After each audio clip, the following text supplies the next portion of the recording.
Hey, this is Matthew from NerdNewsToday.com. I'm here at the Federation of Beer during Star Trek Mission New York, here with Vern, the owner of the Federation of Beer. Vern, how's it going today?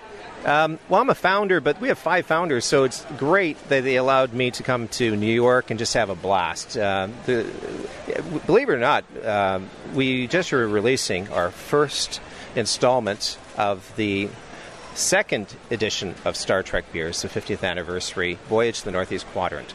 5 hops, 5 malts, and it's 5.0% alcohol.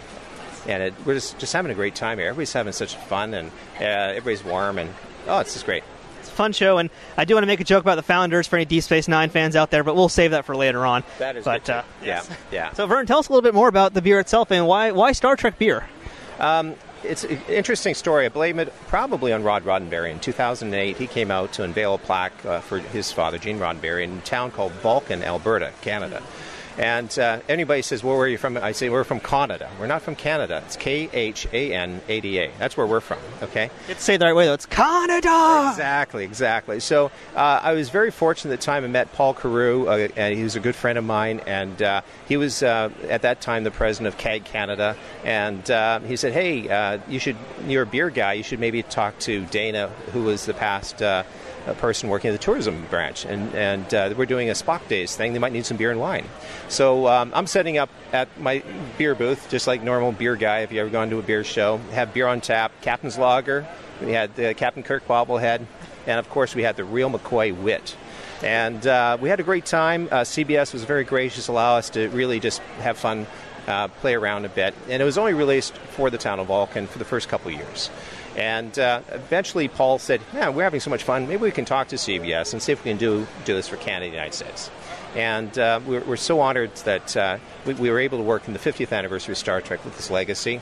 And getting back to Rod, he came in well before the party started, and he tried the beer, and he liked the beer. And we don't remember much, but we keep bumping into each other since 2008 at these conventions. So it was a blast. We find that everybody comes to these conventions, whether it's at Javits Center or down at Rio Casino in Las Vegas, or I think we're coming up to Birmingham in the UK. Everybody's just having a great time and having fun, which is why we're here.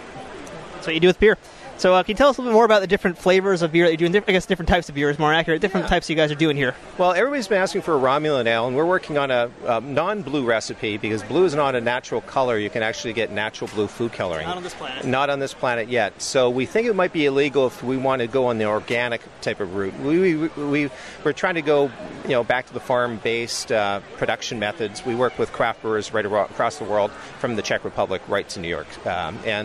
And the goal for us right now is to enjoy a beer. And most of the beers we've produced so far are basically 5 to 6% alcohol, so they're sessionable.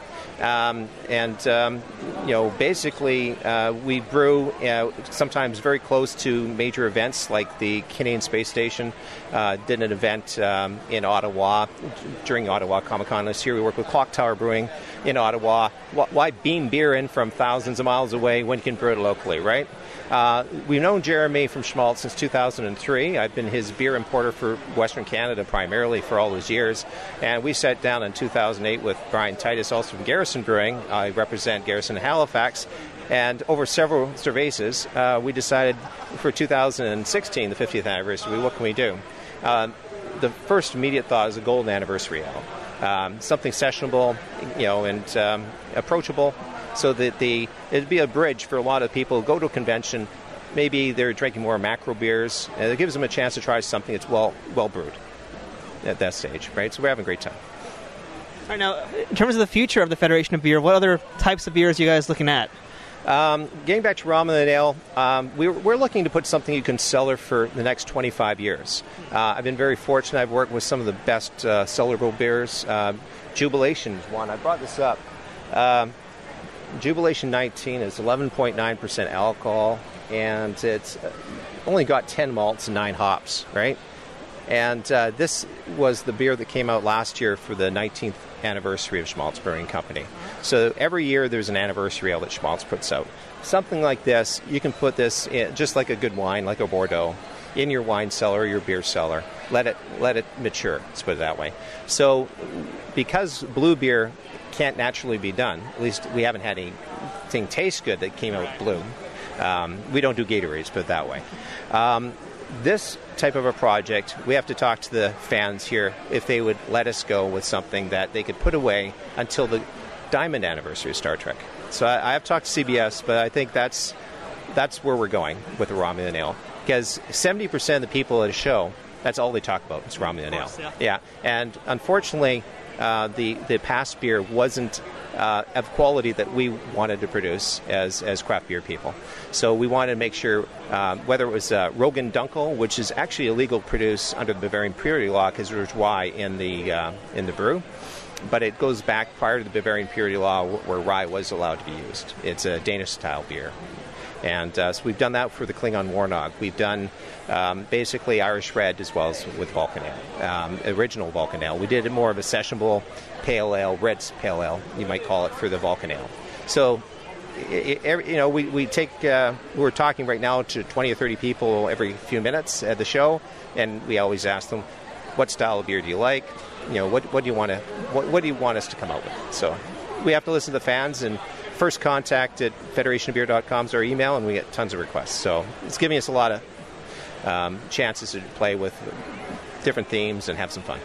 All right, so one more time, let's plug that website. What's the best way for people to get in touch with you and hopefully buy some of these beers as well? Federationofbeer.com specifically. If you're in a country, British Columbia is in Canada, and you're trying to get the beer, you can come to first contact at federationofbeer.com. We can hook you up in Canada that way. In the United States, we can also hook you up with the Schmaltz partners that we work with in the United States. So make your first contact with us. We will immediately try and get you, the right people, the right distributor in your market area. And word of mouth is how craft beer started, and that's where we're going right now. And majority of the people that I speak to, it's all word of mouth of how this has evolved over the last 3 years especially. So we appreciate our fans, and we really appreciate the opportunity to be in New York on this illustrious occasion, the 50th anniversary of Star Trek. Absolutely. Thank you very much, Vern. Appreciate the time. Live long and prosper. Cheers.